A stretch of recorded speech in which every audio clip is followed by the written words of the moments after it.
Today's episode is sponsored by Midwest Fire. For more than 20 years, Midwest Fire has been manufacturing high-quality tankers, tanker pumpers, and fire rescue vehicles in the United States and Canada. Keeping firefighters safe while enhancing their capabilities is what they do best. To learn more, go to MidwestFire.com.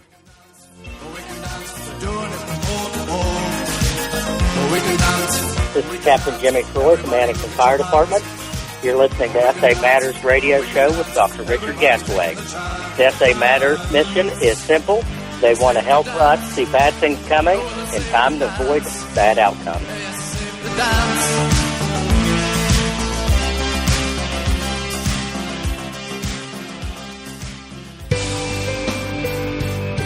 Hello and welcome to episode 110 of the Situational Awareness Matters radio show.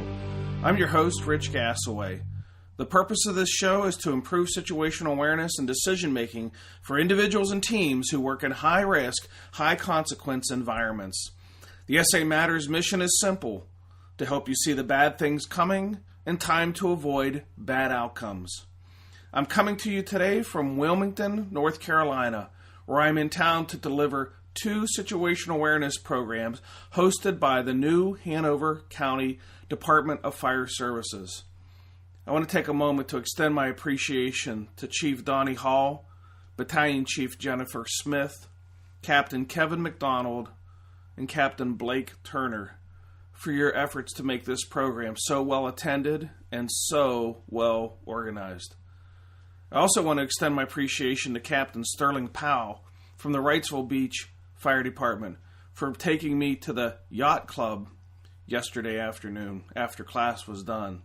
That was quite an experience, and I kind of got to see how the other half lives. And finally, I want to take a moment to extend a really special thank you to Captain Mike Whitwem, Fire Apparatus Operator David Marr, and Firefighter Josh Abbott for inviting me to Station 19 for an incredible dinner of barbecued ribs. They shared with me a practical joke that they had played on their rookie, and it made me laugh so hard I was leaking fluids. Man, I miss the firehouse life.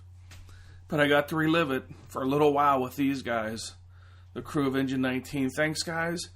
You made me feel young again. I had a great, great time at your station. It's those kind of experiences on the road that really help out when you're traveling. You know, travel's not fun. There's a lot of lonely nights spent in hotel rooms. So when I can spend a night in a firehouse with a group of firefighters having dinner and sharing stories and camaraderie, that's really special. Thanks, guys. Have you scheduled a Situational Awareness Matters tour stop for your department or region yet? No? Seriously? What are you waiting on?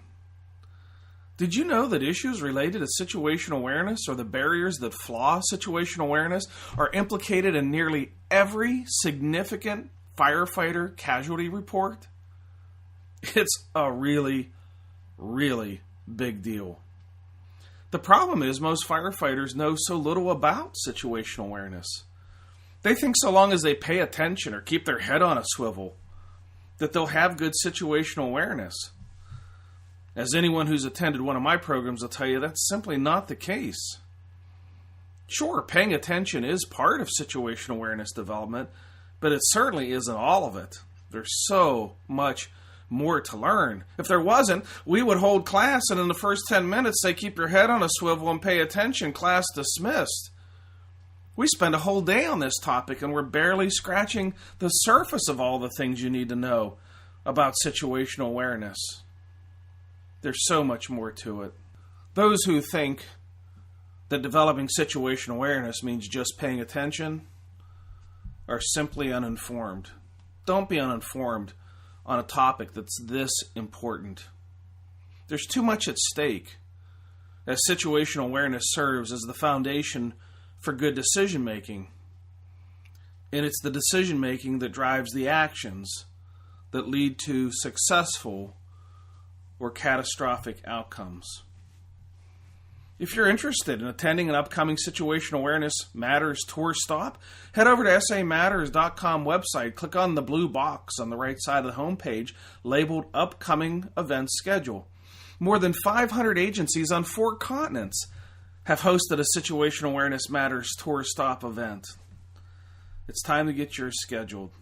If you're interested in hosting a program in 2016 for your department or association, just contact me by going to the website and clicking on the Contact Us link, and we'll get something set up for you.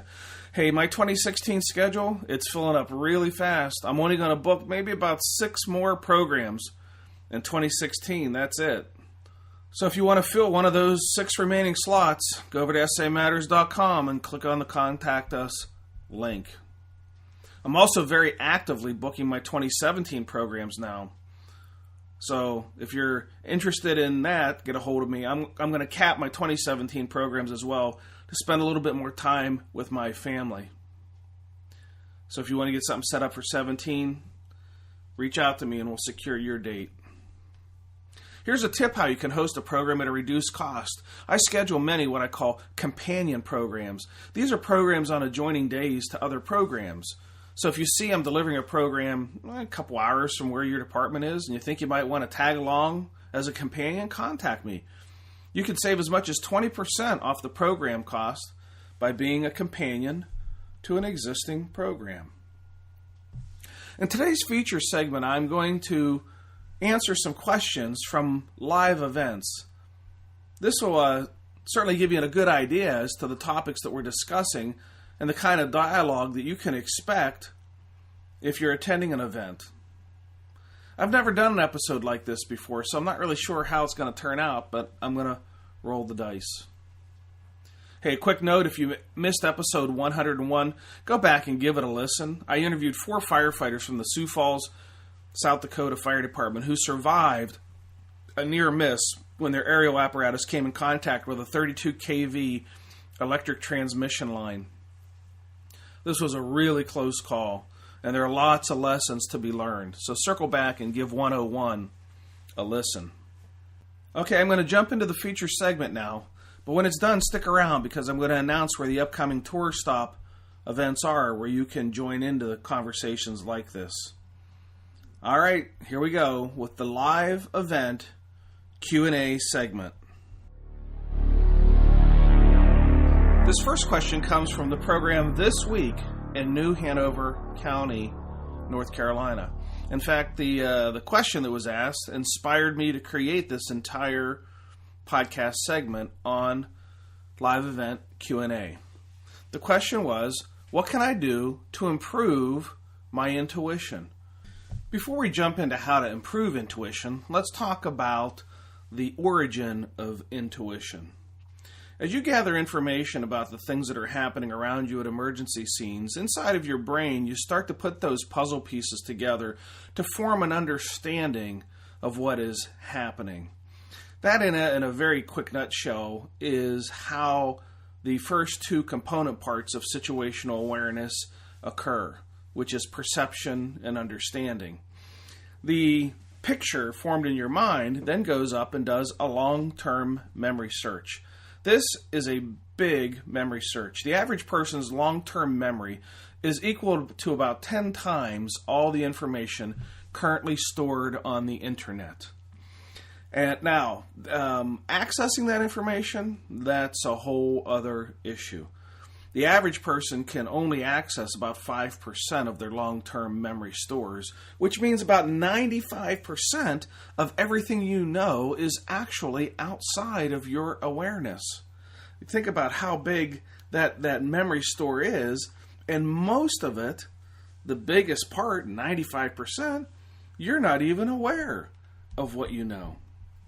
So you have within your brain the what I call the 6th sense. The 6th sense is intuition. Intuition is triggered when the brain pattern matches from the 95% of knowledge that's outside of awareness, sometimes referred to in the more technical way as tacit knowledge. When it taps into the tacit knowledge, then you can benefit from intuition. The probably the most commonly identified outward manifestation of intuition is the gut feeling. A person saying, I had a gut feel of this or gut feel of that. Now, intuition certainly can be a gut feel, but it can also come to you in the form of the hair standing up on the back of your neck, an impending feeling of doom, voices inside of your head trying to talk you into or out of something. But a lot of folks think that the gut feeling is psychological. It's not psychological, it's biological. There are direct nerve contact endings between the emotional control center of the brain and the nerves in the abdomen. So when you get that squeezed up, knotted up, gutted up feeling, that is not a psychological response, it is a biological response. The definition of intuition is really quite strange. Intuition means knowing something without knowing how you know. And the reason you can know it without knowing how you know is it's tapping into the 95% of knowledge that's outside of your awareness. So you truly have no conscious awareness of the biggest portion of the database in your brain. So the brain basically pattern matches, and as it pattern matches, you get intuitive feelings. The intuition is your brain's single most powerful red flag warning system alerting you to danger. So the question is, how can you enhance or build or make intuition more robust? Well, obviously, the more data that you have stored, the more files the brain can access to form the pattern matches that can benefit from intuition. Now, intuition also includes all the knowledge passed down through hereditary instinct as well. So you have some of this instinct ingrained in DNA. So really what drives your intuition and instinct extends really beyond your existence on this planet and goes all the way back through eons of heredity that have been passed down generation to generation. So some of what drives your survival instinct is truly all dating all the way back to the early existence of humankind. If you want to build your intuition, one of the best ways to build your intuition is to build your experiences. Now, in the fire service, the actual fire experiences that we have, opportunities that we have for fire experiences is arguably by some on a decline to perhaps what it was 15 or 20 or 30 or 40 years ago. So is there anything that you can do to build up those experiences that can then be used to help you with an intuitive response? And the answer to that is yes. Reading case studies, near-miss reports, line-of-duty death reports, and watching videos and doing training that is as realistic as you can make it builds the experiences. Your brain has a very difficult time distinguishing the difference between reality and vividly imagined fiction. As you read case studies and watch line-of-duty death reports, don't read them or watch them from a third-party observer point of view, because you're not really attached to what's happening. You're not emotional about what is happening. Put yourself in the incident, on that scene. Try to make it in your mind as vividly as you can. What are the sounds? What are the smells? What do I see? And the more vivid you make that experience, even though you're not really there, you're imagining you're there, you're kind of reliving it, your brain will store that as a lived experience, which then becomes knowledge that could transition into tacit knowledge, part of the 95% outside of your existence. Say you did this 5 years ago, you might not even remember that you read a case study and you vividly lived through that case study, but now you're on an incident of a similar type, and you benefit from an intuitive response that ties back to that knowledge that you gained while you were reliving that case study 5 years ago. Of course, you're not going to remember it was that case study on that day, because this knowledge is the 95% of knowledge that resides outside of existence. If you did actually remember that case study and you were able to hearken up the details of that, that's not intuition. That is tapping into the 5% knowledge, which is sometimes called explicit knowledge recall.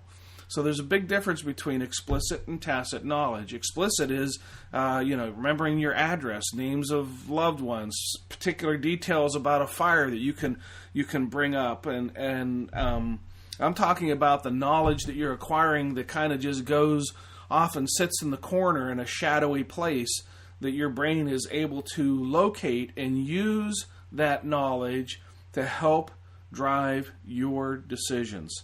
So can you improve your intuition? Absolutely you can, by building up your experiences through case studies, near-miss reports, line-of-duty death reports, and vividly realistic training, as vivid and real as you can safely make it.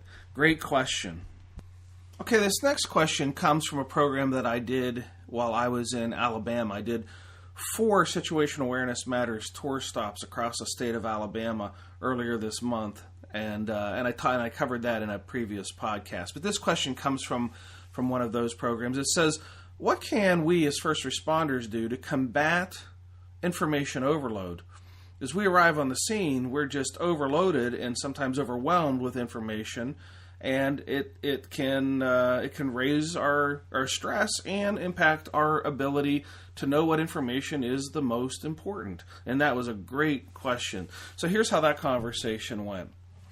When you arrive on the scene of an incident, you should have in your mind a prioritization of the most important pieces of information that you'll need to process. The average person's short-term memory is about 7 pieces of unrelated information. Unlike the last question where we talked about the capacity of long-term memory, short-term memory is rather dismal. Under stress, you can only remember about 5 pieces of unrelated information. So you think about it like 5 to 7. And if you're saying, 5 to 7, that sounds a lot like span of control. There's no coincidence about that. Span of control literally came from neuroscience research. So what I would suggest that you do is, before you ever even have an incident, is sit down with a crew and say, what are the small number of the most important things that we need to know when we're sizing up and preparing to make our decisions at incidents that are high risk and high consequence, because we don't want to get overwhelmed with 15 or 20 or 30 data points. There's no way, if you're going to be a first arriving company officer, that you're going to be able to process and comprehend that much information. So what I've done as an example here is I will share with you what I think the most critical data points are when you're sizing up a single-family residential dwelling fire. So what helps to frame this is the understanding that what is the most likely way that you're going to get hurt or killed while operating inside of a single-family residential dwelling fire. Well, right at the top of the list are 2 things that are going to happen if we do not change the outcome of a fire. In other words, if we arrived and did nothing, that fire would flash over, and then the building would eventually collapse. And that's relatively indisputable that a fire left the free burn is gonna turn into a fully involved structure, be it whether it's flashover or just by the advancement of the fire, and then eventually the building will weaken and the building will fall down. So let's strive to not be inside the building when one of those 2 things happen. As somebody said in a program recently, as we were having this conversation, he says, "So I think the takeaway is don't die inside of a dying building." And I said that's a pretty good analogy of what we're trying to say here. So if we know the building is heading toward flashover and collapse, and we know that we don't want to be in there when either of those things happen, what can we do in sizing up a fire situation to determine how much time we have before a flashover or collapse are going to happen? So to help manage the amount of information that you would be processing on a scene, I've prepared the small list of the most important things that I would say is near the top of the list when assessing a single-family residential dwelling. So, number 1, smoke. What is the color and the volume and the velocity and the density of smoke? And we know that those terms come from the work of Dave Dotson in The Art of Reading Smoke. Smoke has a color, various colors in fact, and those various colors mean different things.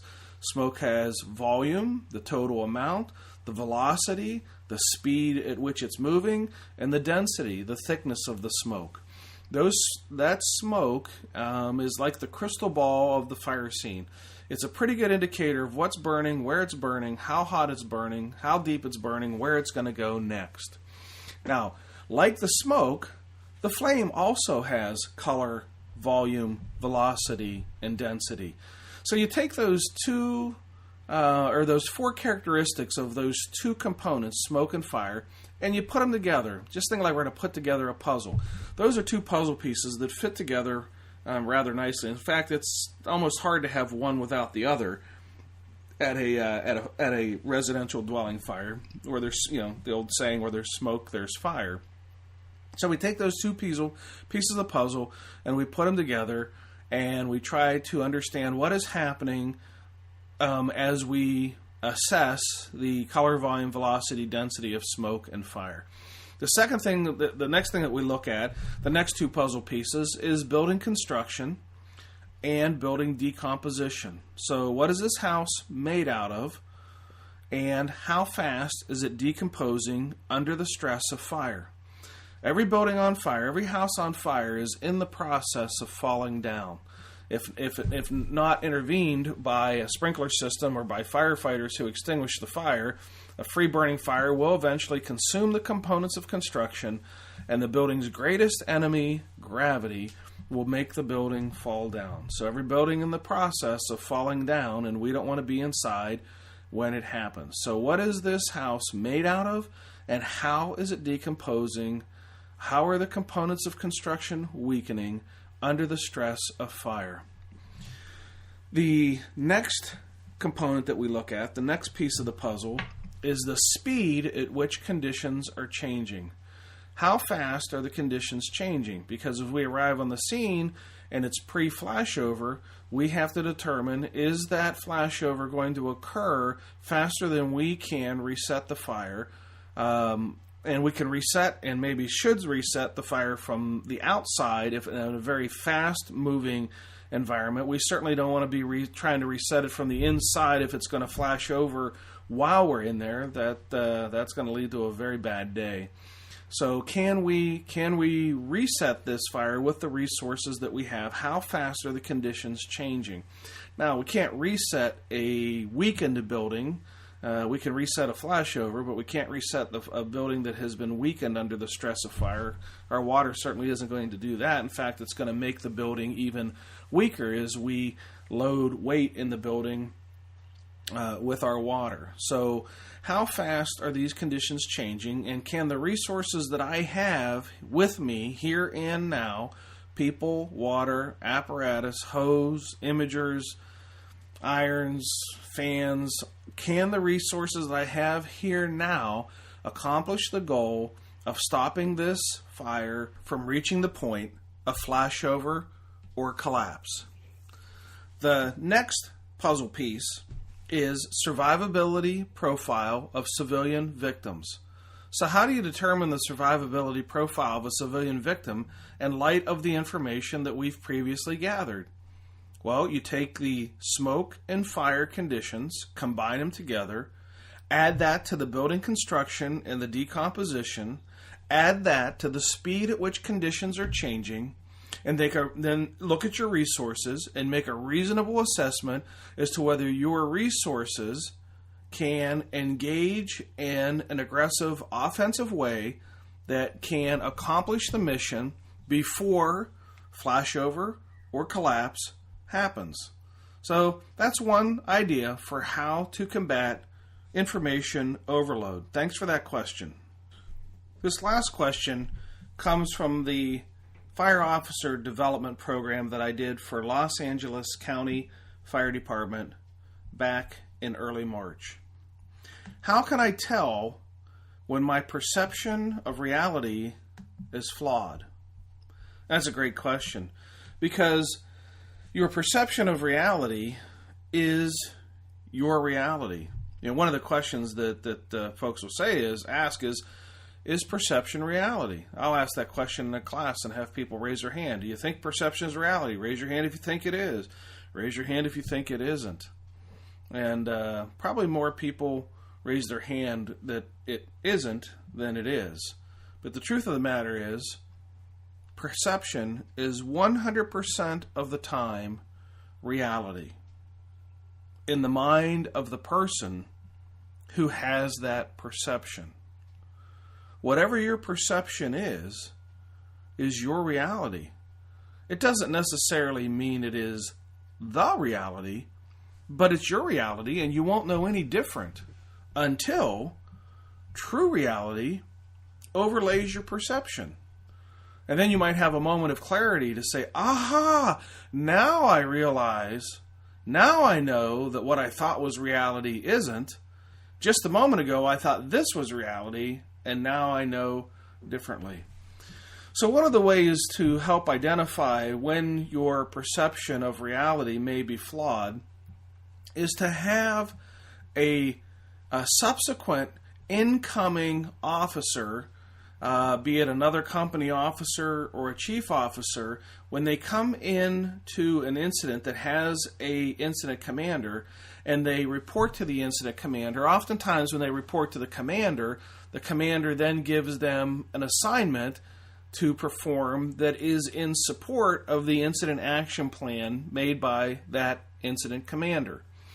So one of the things that you could do to help identify where there may be a flawed perception of reality is to have the existing commander, instead of giving the incoming supporting person a immediate role, have them do a walk around the fireground to see if the initial commander's perception of reality is flawed. So basically what you're doing is you're asking them to play the role of the devil's advocate. Walk around this incident, look at the clues and the cues of what's happening: smoke and fire, building construction, decomposition, speed at which conditions are changing, survivability profile of civilian victims, and tell me if what I'm doing makes sense or not.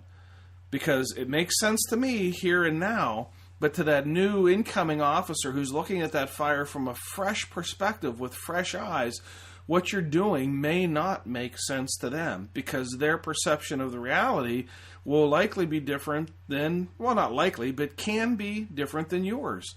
And when they come back and say, well, this is what I see, they may see things that you're not seeing. Especially as conditions change over time, we can suffer from something called change blindness. So we're not able to see that change over time.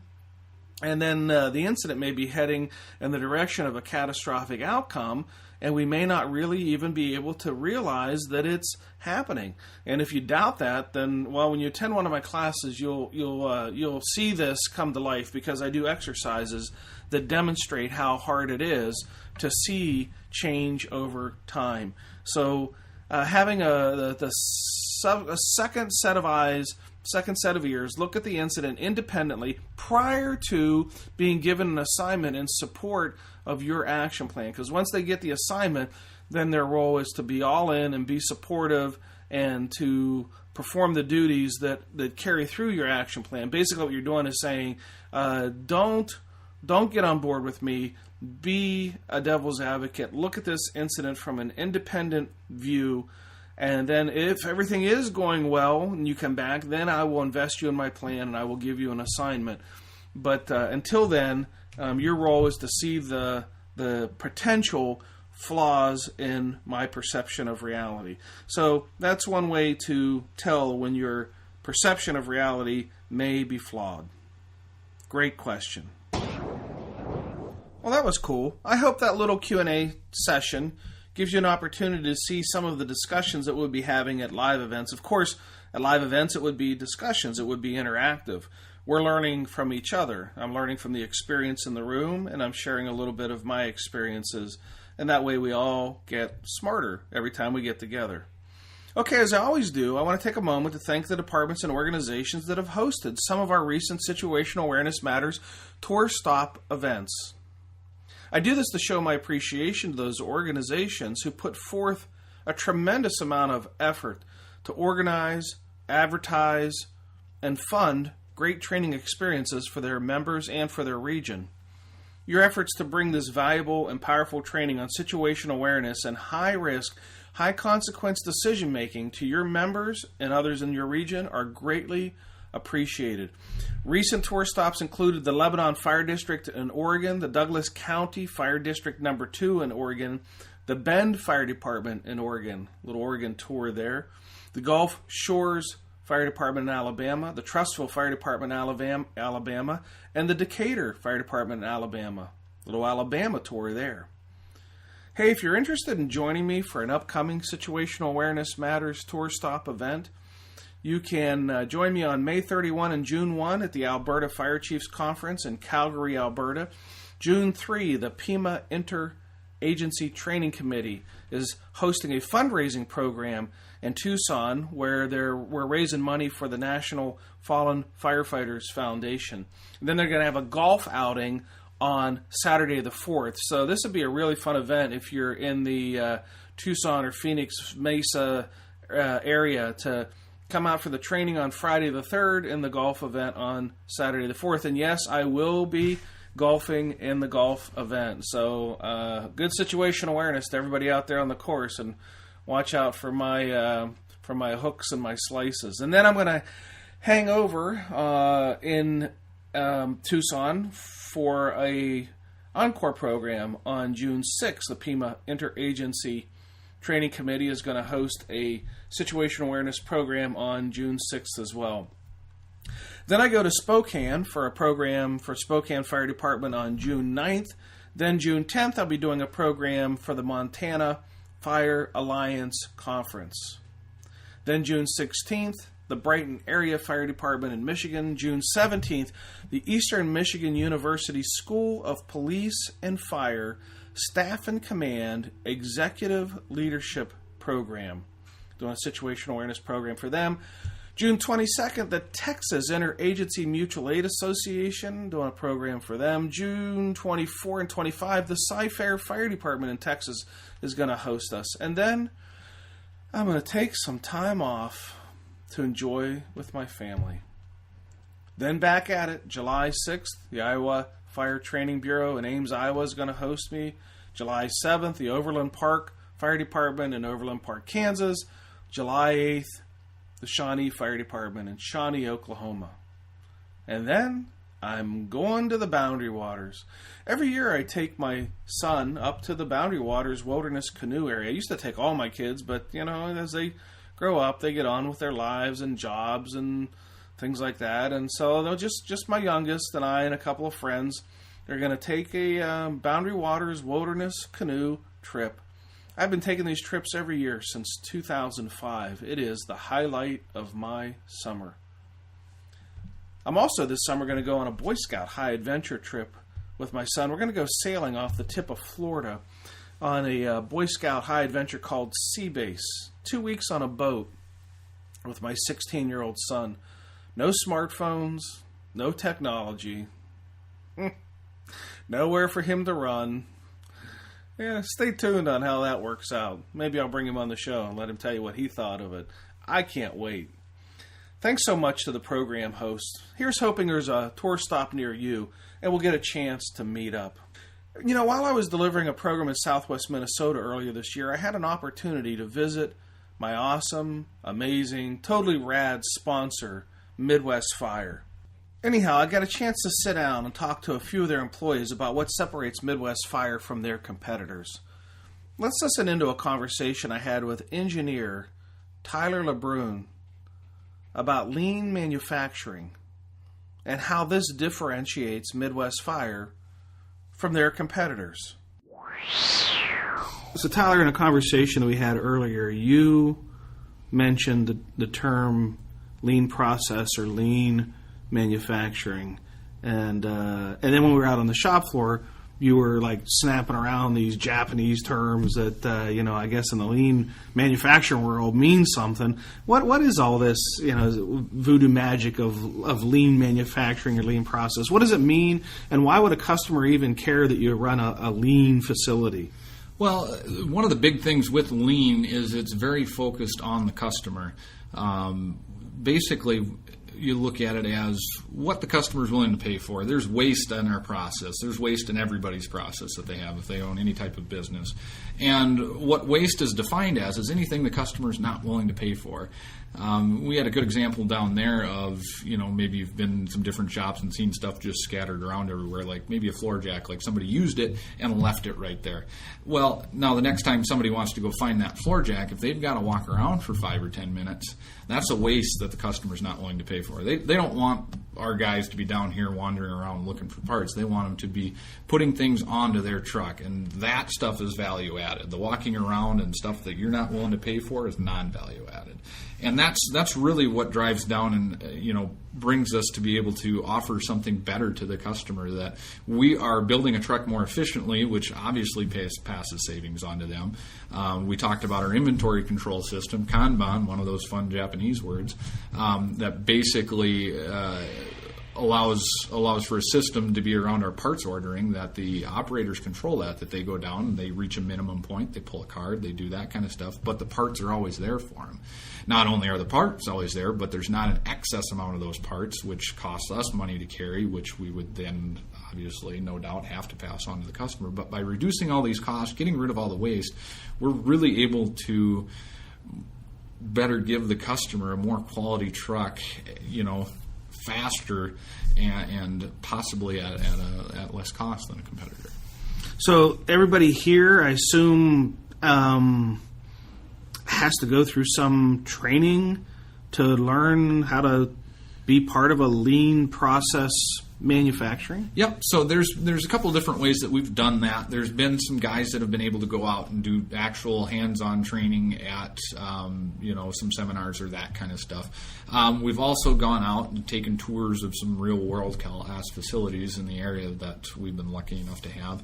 We also do some mentorship. That's something that I've been able to take my experience and kind of help the guys look at all that kind of stuff. But it really boils down to having a team that's willing to work together and continuously improve. And that continuous improvement is the big thing, is that we don't have a set goal in mind that we are going to be at X in 2016 and then we're never going to do anything again. Lean is really about continuous improvement and just realizing that you're constantly in the pursuit of perfection. If you're not improving, you're on the decline. So that's really some of the ideas behind that, with the continuous improvement and obviously training the employees. Well, there you have it, folks. Continuous self-improvement and lean manufacturing. It's what separates Midwest Fire from their competitors. Check them out at MidwestFire.com. Thank you to Sarah Atchison and all the staff at Midwest Fire for your awesome commitment to improving first responders' safety. I sincerely appreciate your support of my mission. Hey, in case you missed it, the National Transportation Safety Board held hearings last week on the Philadelphia train accident that killed 8 people. And the findings included that the engine operator suffered from a loss of situational awareness. Now, I'm not a big fan of the term lost situational awareness because everyone has some level of situational awareness all the time. So while it might erode or it might be degraded, it's seldom completely lost. It may not be accurate, however, to say lost, but I hope the National Transportation Safety Board digs deeper to uncover the root causal factors and identify some of the barriers that do cause situational awareness issues. And then, more importantly, I hope they take actions to fix the problem. I was recently interviewed by Wired magazine about distracted driving and situational awareness. That article appeared in the May issue of the magazine. It was really cool. So if you're a subscriber to Wired magazine, it's a tech magazine, check it out. And we talked about situational awareness, distracted driving, teen drivers, texting and driving, those kind of things. I'm going to be joining a group of researchers on a project to look at situational awareness for telecommunications professionals, sometimes called dispatchers in some arenas. From the preliminary conference call, I think we're going to focus on the pre-arrival instructions, or the EMD portion of a telecommunicator's job. This will be a very cool project, and one that I think will have huge advantages to field responders as well. I want to share a couple pieces of feedback I received. I don't share this feedback to brag. Rather, I do it to show appreciation to those who are inspired to send me messages and to take time to give me some encouragement. I really do appreciate it. So this first piece came from John, and I'm not going to say where John is from because I don't want to call him out if he doesn't want to be identified. But he is from Utah. He said, "Chief, I recently seen the article that you wrote with sharing your take on command software, and it was right on. We've tried a few and never have gotten it right. With that said, do you have any favorites? Also, in the article, there was a picture of a computer which looks like it's in a box. Very interesting. Do you have any information on that? Thanks for your time." John, I don't recommend any particular brands. I do have my favorites, but those favorites, if I said them, would be construed as an endorsement, and I'm not going to endorse anyone's product. But if somebody wants to go back and take a look at that article that I wrote, it's called 9 Considerations When Evaluating Incident Command Software. And the reason I wrote it is there's a lot of software development companies out there putting out products that they claim will develop or improve situational awareness, and I think it's some of it is how should I say it? Not completely accurate. Makes for a great sales pitch, but it may not accomplish the goal. In fact, it may harm a responder or a commander's situational awareness, depending on how the software is configured and how it's used. So swing back and look at that article called 9 Considerations for Evaluating Incident Command Software. And again, it's all really from the perspective of situational awareness that I'm looking at it. I'm not really evaluating it on its features like, which button does what, that kind of thing. But thanks, John, for that feedback. All right, this next piece of feedback comes from Justin, and it says, "Dr. Gasaway, today's class was something I will forever carry throughout my career. So many things have been going off in my head ever since. The biggest thing I want to say is thank you. I understand I am only a new career firefighter, but I came from an area where I learned how to be an officer and thought I was ready for it. The attachment I'm sending to you is just a short story about how everything hit home today. Of course, it's a short version because, like many, talking is a lot easier than writing or typing. So I'm going to be brief. I wish I had the situational awareness at that time in my life, or even when I first started, in hopes of preventing something like this close call from happening. I just apologize in advance if there's any grammar or spelling errors. Don't worry about it, Justin. If you read my things, you'll know that I'm no expert on that. I only wrote this in about an hour after the class today. I look forward to reading your books and hope that one day of making a true company officer and keep my crew safe every day. Thank you so much. Signed, Justin. Well, thank you, Justin, for that feedback. This final piece of feedback comes from Evan. Congratulations on your 100th episode. You have sprouted some serious legs, and it looks like you have the longevity to go a long way with your podcast. First off, thanks for getting the message out there. The format, content, and relatability of what you and your interviewees speak about really hits home with me, and I'm sure it does others. Your podcast, blog, and publications have helped fill in parts of my training that I have been searching for. I am on the way from a volunteer leaving a call jacked up on adrenaline to an unpaid professional calmly donning my turnout gears, thinking big picture while still being task and mission oriented. As the potential scope of my work and responsibility widens to include not just myself but other crew members and apparatus, I have been taking a hard look at what situational awareness means to me and how I need to retain it. Second, your last podcast, episode 108, could not have come at a better time. I am a member of a volunteer department where, depending on staffing and members having lives and schedules, I may end up being the first due acting officer until relief from a company or chief officer arrives. Your episode was thought-provoking and answered many questions and generated many more. Thanks again. Keep up the great work and have a good week. And looking forward to next week's episode. Cheers. Well, thanks, Evan, for that feedback. I wish you well, and I think if you just come along with me for the ride, I'll do everything that I can to help ensure that your situational awareness is strong and robust, and you use that to make great decisions. So thanks again.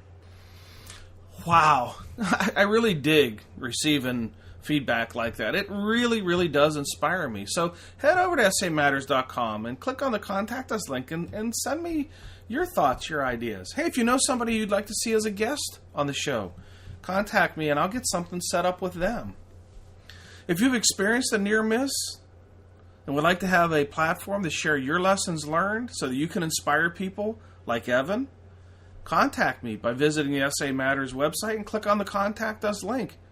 Think about it for a moment. The lessons learned from your near miss could save the life of another responder. That's powerful. If you want to share your experiences, contact me. If you haven't subscribed to SA Matters Radio Podcast yet, take a moment to go over to iTunes or Stitcher Radio. And while you're there, please consider leaving some feedback about the show. And if you like the show, give it a 5-star review. Don't think that somebody else is going to do it.